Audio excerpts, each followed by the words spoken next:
tahun, dengan Nabi Adam puluhan ribu tahun. Maka Nabi diutus di kota Makkah untuk meluruskan jejak kenabian, mengembalikan seluruh orang itu kepada Allah. Maka diutuslah Nabi di kota Makkah. Ayah Nabi bernama Abdullah, ibu Nabi bernama Aminah. Ayah Nabi ini orang baik, nasabnya telah saya sebutkan. Aminah ini orang baik juga. Kalau dibandingkan nasab Aminah dengan nasab Abdullah, baik nasab Abdullah kalau bandingannya. Tapi kedua-duanya punya nasab yang baik. Kalau Aminah binti Wahab bin Abdul Manaf ketemu di jalur Qusay. Abdullah ini orang baik, Aminah orang baik. Bahkan ada ulama yang mengatakan Abdullah dan Aminah ini ahlul fitrah, orang baik. Jadi kalau ada di antara kita ngaji, kemudian berani mengatakan ayah Nabi masuk neraka, ibu Nabi masuk neraka, sungguh dia tidak beradab dengan orang tua Rasulullah SAW. Ayah Nabi ini orang baik, Pak. Maka Nabi, ini maaf, Nabi dilahirkan dari rahim seorang ibu Aminah. Tak lama Nabi dilahirkan umur 6 tahun, Aminah meninggal dunia. Jadi Pak mohon maaf, seolah-olah Bapak hanya lihat Abdullah itu dan Aminah sosok manusia yang dilahirkan, diciptakan Allah hanya untuk menciptakan satu orang Nabi akhir zaman. Bapak boleh baca Sirah Nabawiyah, boleh baca Husain Haikal, boleh baca sejarah Nabi. Kisah Abdullah dan Aminah hampir tidak ada. Kalaupun ada, tak terlalu banyak dan tak terlalu panjang. Maka Nabi lahir di kota Mekah. Ayah Nabi bernama Abdullah, ibu Nabi bernama Aminah. Lahir Nabi, selesai. Nabi lahir di kota Mekah. Ketika Nabi dilahirkan, ada tradisi bangsa Arab. Tradisi bangsa Arab, ketika ada perempuan melahirkan anak, itu anak yang dilahirkan tidak disusukan oleh ibu kandungnya. Itu tradisi orang Arab, orang bangsawan, Pak. Anak lahir bukan disusukan oleh ibu kandungnya, tapi dicari perempuan lain untuk menyusukannya. Kira-kira menurut Bapak tradisi ini baik atau buruk? Baik atau buruk? Baik. Karena yang menyusukan itu manusia juga. Yang menyusukan Nabi itu manusia. Tidak sama dengan kita. Anak kita lahir, kita kasih SGM Morinaga. Itu susu jawi, susu sapi. Maka anak awak bentuk jawi seluruhnya. Nabi disusukan oleh perempuan pilihan. Pertama yang menyusui Nabi, Suwaibah, amba saya Abu Lahab. Tapi tak lama. Kemudian Alimatus Sadiah, ini yang lama. Selesai menyusui, Alimatus Sadiah menyerahkan ini kepada ibunya. Aminah bawa Nabi berziarah ke makam ayahnya, ulang ziarah sakit. Aminah meninggal dunia. Nabi dipelihara oleh kakeknya Abdul Muthalib. Tapi tak lama Abdul Muthalib meninggal dunia. Kemudian Nabi dipelihara oleh pamannya Abu Thalib. Abu Thalib ini paman Nabi. Saya mau tanya, berapa jumlah paman Nabi? Ada yang tahu jumlah paman Nabi, Pak? La ilaha illallah. Tapi kita cinta dengan Nabi. Adik-beradik ayah Nabi pun tak paham. Berapa jumlah paman Nabi? Paman Nabi itu, adik-beradik Nabi itu jumlahnya 16 orang. 10 jantan, 6 betina. Abdul Muthalib kakek Nabi punya 4 istri. 1 istrinya Fatimah binti Amr. Anak dari Fatimah Abdullah, Abu Thalib. Jadi Abdullah, Abu Thalib adik-beradik seayah sama. Yang perempuannya ada Atikah, ada Ubaidah dan lain sebagainya. Jadi Abu Thalib dan Abdullah itu saudara seayah seibu. Dari istri yang kedua lahir Abbas, istri yang ketiga lahir Hamzah, dari istri yang keempat Lubna lahir Abu Lahab. Jadi Abu Lahab, Hamzah, Abbas itu paman Nabi seayah tapi tak seibu. Jadi istri Nabi itu, istri Abu Thalib itu 4. Makanya Nabi dipelihara oleh pamannya Abu Thalib. Kenapa tidak Hamzah yang memeliharanya? Kenapa tidak Abbas? Kenapa tidak Abu Lahab? Yang adik-beradik kandung ayah sama emak itu Abu Thalib. Maka Nabi dipelihara oleh pamannya Abu Talib, kemudian bertemu, diajak berdagang sampai ke negeri Syam, kemudian mohon maaf bertemu dengan perempuan saudagar kaya, janda kaya, kemudian menikah dengannya. Perempuan itu bernama Khadijatul Kubra radhiyallahu anha. Pak, Khadijah itu orang kaya. Saya mau tanya di Masjid An-Nur KDA nih, siapa yang merasa orang kaya? Angkat tangan. Ada yang merasa orang kaya, Pak? Atau sok-sok kaya? Khadijah itu orang kaya, Pak. Bapak boleh baca sejarah. Kota Mekah itu tuh maaf. Ini kota Mekah dibagi sepertiga. Sepertiga itu punya Khadijah. Khadijah itu orang kaya. Kalau dia ambil dinar, dia ambil dirham, kemudian dia beli barang dagangan, dia naikkan ke atas unta, maka unta itu disuruh bersusun. Itu susunannya sampai ke Madinah. Makkah Madinah panjang. Makkah Madinah itu 480 km. Kalau ditempuh pakai bus 7 jam, ditempuh pakai unta seminggu 2 hari, ditempuh jalan kaki 4 minggu 5 hari. Kalau tidak percaya, cobalah. Khadijah itu orang kaya, janda kaya, 2 mantan suaminya meninggalkan harta. Maka Khadijah bekerja mengembangkan usahanya. Nabi menikah dengan Khadijah. Maka Nabi menikah dengan Khadijah. Khadijah itu janda kaya. Jadi kalau bapak menikah dengan janda kaya, sunnah Nabi SAW. Selesai. Sampai di sana, Pak, tutup sejarah. Tidak ada perdebatan mengenai tahun. Silakan cari baca buku. Tapi yang mau kita ambil hari ini, apa hikmah dari kelahiran Nabi? Nabi dilahirkan, apa hikmahnya? 1, hikmah yang pertama dari kelahiran Nabi, Nabi dilahirkan mengajarkan keimanan kepada Nabi, mengajarkan keimanan kepada kita. Dari mana datangnya kok bisa mengajarkan keimanan? Ayah Nabi meninggal ketika Nabi dalam kandungan. Ibu Nabi meninggal ketika lebih kurang berusia 6 tahun. Dipelihara oleh kakeknya meninggal. Dipelihara oleh Abu Talib, menikah dengan Khadijah. Abu Talib pula meninggal, Khadijah meninggal. Pertanyaannya, kenapa setiap orang yang dicintai Nabi lebih cepat dulu nyawanya diambil oleh Allah? Kenapa orang yang dicintai Nabi itu lebih cepat diwafatkan oleh Allah? Allah ingin nak mengajarkan keimanan. Apa itu iman? Tidak ada ketergantungan selain daripada Allah. Kalau ibu ayah Nabi masih hidup dan tetap menemani Nabi dalam berdakwah, maka Nabi akan mengadukan urusan kepada ayahnya. Kalau ibu Nabi masih hidup, Nabi akan tidur di bawah ketiak ibunya. Kalau kakeknya masih hidup, Nabi akan mengadukan kesulitan kepada kakeknya. Kalau pamannya tetap hidup, Nabi akan mengadukan urusan kepada pamannya. Kalau istrinya tetap hidup, Nabi akan menggantungkan segala urusan kepada istrinya. Semua itu diputus oleh Allah. Maka Nabi tidak ada tergantung kepada yang lain, tidak ada mengharap kepada yang lain. Ketergantungan Nabi hanya 1, bergantung kepada Allah Subhanahu wa ta'ala. Jadi lahir Nabi mengajarkan keimanan. Baru proses kelahiran saja telah mengajarkan keimanan kepada Rasulullah. Dan ini yang mau kita contoh, Pak. Maka di Maulid Nabi ini kita belajar untuk apa? Untuk memperbaiki keimanan kita. Karena kalau kita tidak beriman kepada Allah, timbul rasa kegelisahan. Beriman itu tidak ada ketergantungan lain selain dari Allah. Tidak ada tempat meminta kecuali Allah. Tidak ada tempat mengadu kecuali Allah. Itu iman, Pak. Jadi kalau ada masalah, tidak usah ngadu ke Pak RT, Pak. Pak RT itu punya masalah. Masalah ini tidak sudah ada ini. Apa guna Quran?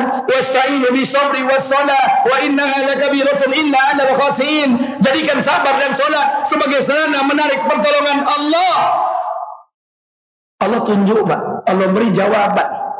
Maka saya ingin sampaikan buat kita bersama. Pertama, kita nak memperbaharui keimanan kita. Keyakinan kita. Allah Khaliq, Allah yang maha menciptakan.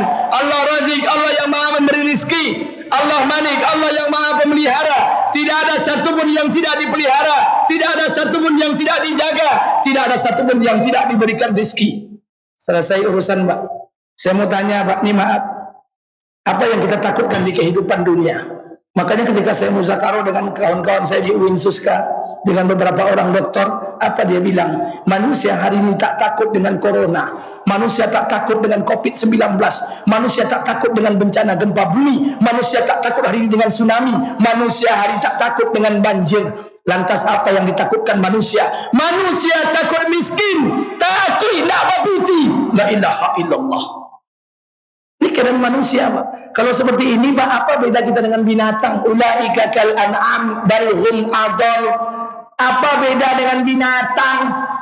Burung, Pak, ini maaf. Burung terbang pagi hari. Burung tuh di atas dahan, ada sarang. Burung tuh punya anak. Dari telur menetas ada anaknya 2 ekor. Burung menetas 2 ekor anaknya, dia terbang pagi cari makan untuk anaknya. Induk burung tadi pulang sore hari. Burung tidak sama dengan saya, Pak. Saya dosen, istri saya perawat. Kalau saya ke kantor, istri saya bekerja, anak saya 3 orang, saya tinggalkan pakai baby sister, pakai pembantu. Burung pernah tidak meninggalkan anaknya pakai baby sister? Tidak ada. Burung terbang pagi hari, dia cari makanan, dia tak tahu anaknya jatuh ke dari sarang dimakan ular gak? Burung tetap terbang pagi pulang sore. Ada burung yang terbang pagi pulang sore mendapat makanan untuk anaknya. Ada juga burung yang terbang pagi pulang sore tidak mendapat makanan apapun dari anaknya. Tapi pernahkah kita dengar ada burung stres mantu-antuan kepala minum baygon? Tidak ada. Awak terlambat laki ambil gaji lah minta cara lebih ni awak. La ilaha illallah. Ini yang ditakutkan manusia. Ulaika kal an'am. Kita lebih hina pada binatang, hewan ternak. Apa yang kita takutkan di dunia, Pak? Nah, ini rezeki. Setiap manusia lahir pasti membawa rezeki masing-masing. Tujuan rezeki ini diberikan Allah untuk masing-masing. Bapak punya rezeki, saya punya rezeki. Siapapun yang lahir ke muka bumi pasti diberi rezeki. Lahir manusia di muka bumi diberi rezeki. Untuk makannya dibuka oleh Allah keran. Keran ini dibuka. Ada yang mencari rezeki ini ke kantor, dia ke kantor. Ada yang ke ladang, ada yang ke PT, ada yang ke sawah, ada yang ke sungai, ada yang ke pasar. Dibuka keran, seluruh orang dapat jatah, Pak. Orang Islam kah dia, Buddha kah, Kristen, siapa saja, solat kah dia, soleh kah dia, beriman kah dia, berzina kah dia, tetap akan makan rezeki. Kalau tidak percaya Bapak, berhenti solat malam ini, pasti makan besok pagi.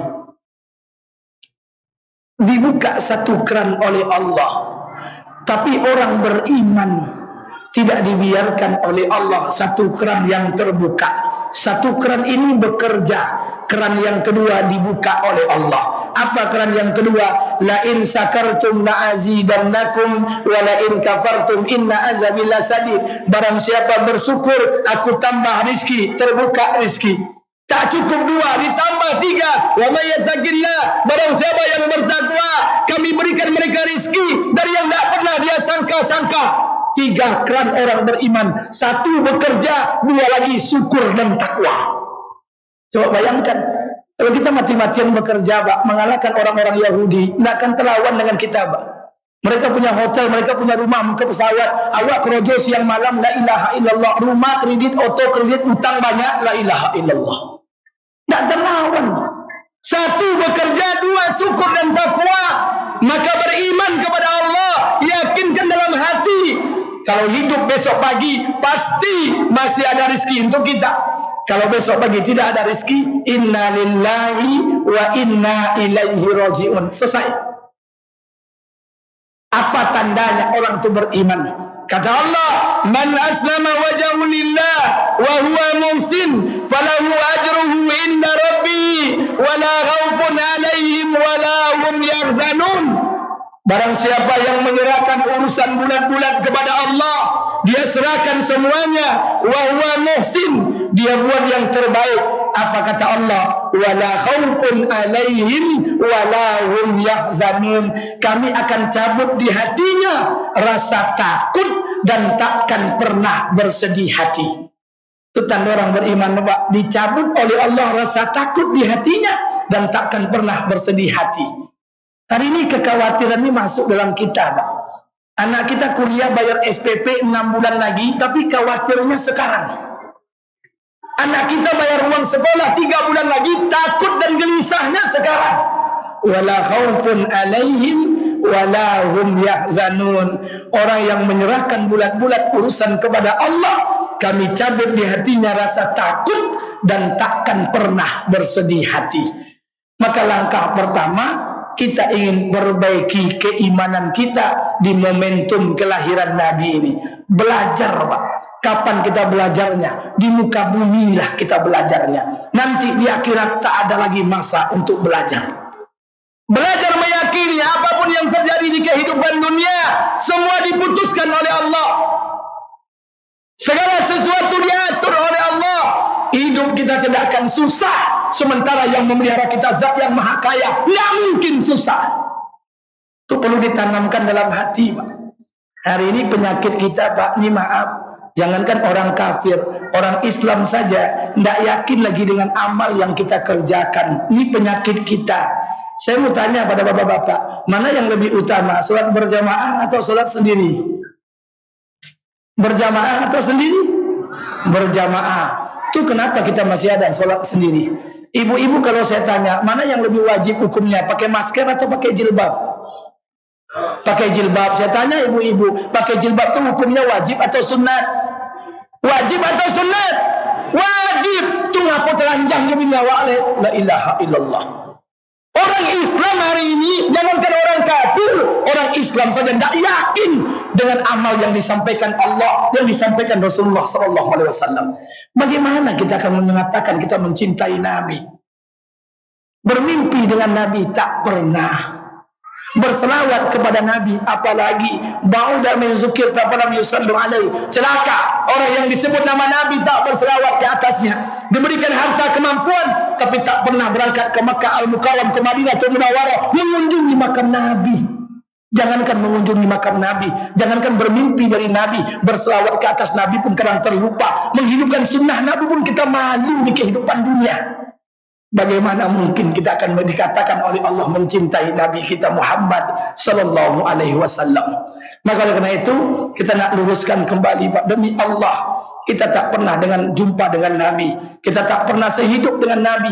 Kita belajar mencintai Allah, belajar mencintai Nabi, belajar kita mencintainya. Dengan apa? Untuk saat ini mengamalkan segala apa yang diperintahkan Rasulullah dan menghidup-hidupkan sunnahnya. Man ahya sunnati faqad ahabani wa man ahabbani kana ma'i fil jannah. Barang siapa yang menghidup-hidupkan sunnahku, berarti dia cinta kepadaku. Barang siapa yang cinta kepadaku, insyaallah dia akan di surga bersamaku. Amin. Amin amin ya rabbal alamin. Ada waktu 7 menit. Kalau ingin bertanya, saya persilahkan dengan segala hormat. Silakan. Kalau ada, kalau tak ada jangan dipaksa, Pak. Silakan.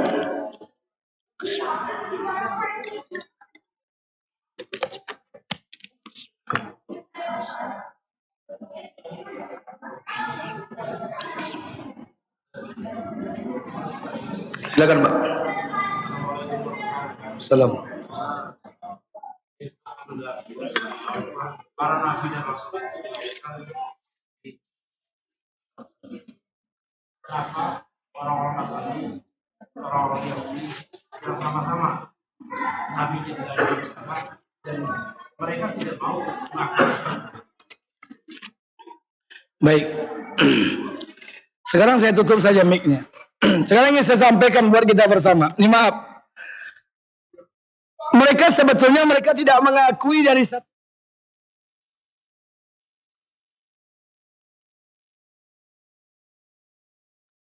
Ada satu jalur, mereka pingin Ahmad ini lahir dari jalur kanan.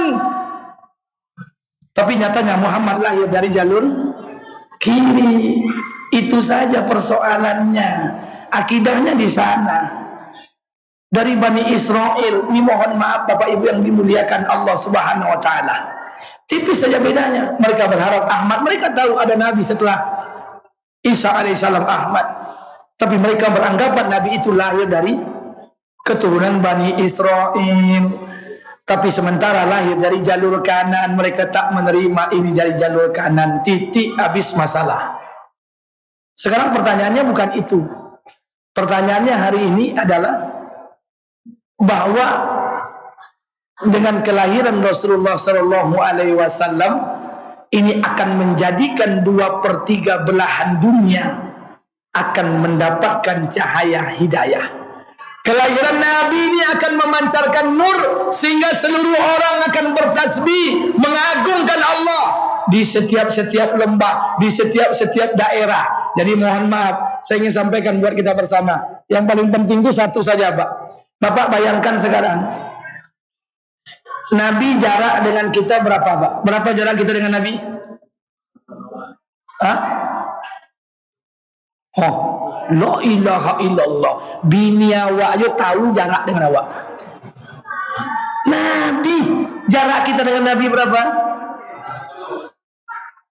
Berapa?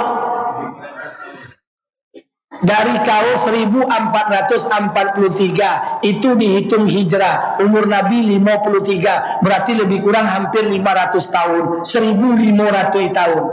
Pak, saya ingin sampaikan, jarak yang begitu jauh antara Mekah dengan Indonesia.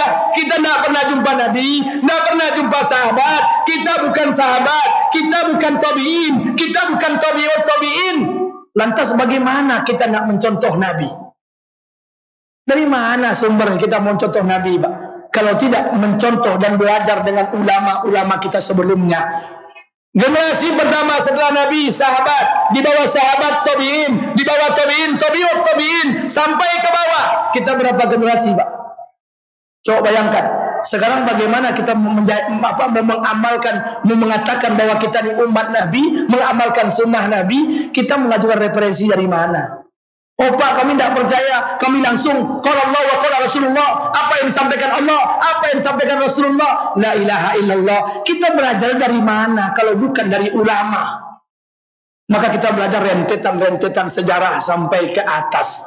Makanya mohon maaf, saya ingin sampaikan, wa ma yantiqu anil hawa in huwa illa wahyu yuha. Seluruh perbuatan Nabi bukanlah hawa nafsunya, tapi melainkan wahyu yang diwahyukan Allah kepadanya. Hidup cara Nabi, hidup cara wahyu, hidup cara wahyu, hidup cara yang diridhoi Allah. Maka seluruh perbuatan Nabi itu sunnah. Tapi ada beberapa perkara sunnah yang kita ambil sekedar mungkin seremonial atau formalitas. Bukan formalitas, tapi belum bisa kita terapkan. Kalaupun bisa, bertahap kita menerapkannya. Kalau hanya pakai janggut sunnah, alhamdulillah. Mau pakai gamis jubah bagus, mau pakai purdah cadar, atau mau pakai siwak dan sebagainya, oke. Sunnah makan 3 jari. Oh Nabi sampai sahabat sampai orang Arab hari ini makan tuh 3 jari, Pak. Sunnah itu 3 jari. Kenapa Nabi dan para sahabat sampai orang Arab hari ini bisa makan 3 jari? Bisa. Karena makanan pokok mereka kurma sama roti. Kalau awak soto sama bakso, makan 3 jari loti punya. Artinya kalau makan 3 jari nasi boleh, sunnah, sekedar menjalankan sunnah. Habis masalah. Jadi artinya lita'arofu itu maksudnya kita saling memahami keadaan kita bersama. Karena di mimbar-mimbar seperti ini Nabi menyatukan umat. Di mimbar-mimbar seperti ini Nabi tidak memecah belah umat. Hari ini kita terpecah belah dengan pemahaman terkadang-kadang di antara kita orang Islam sama orang Islam berselisih, orang-orang kafir akan bertepuk tangan di belakang kita. Maka kita hari ini nak mempersatukan umat. Alhamdulillah Nabi telah diutus oleh Allah sebagai rahmatan lil alamin. Jadi saya ingin sampaikan buat kita bersama, hanya itu saja persoalannya. Tidak mengakui jalur, mereka ingin dari jalur mereka. Titik, habis masalah. Apakah ini skenario Allah? Mungkin. Begitulah hebatnya Allah. Baik, ada lagi yang lain, Pak? Yang mau ditanyakan?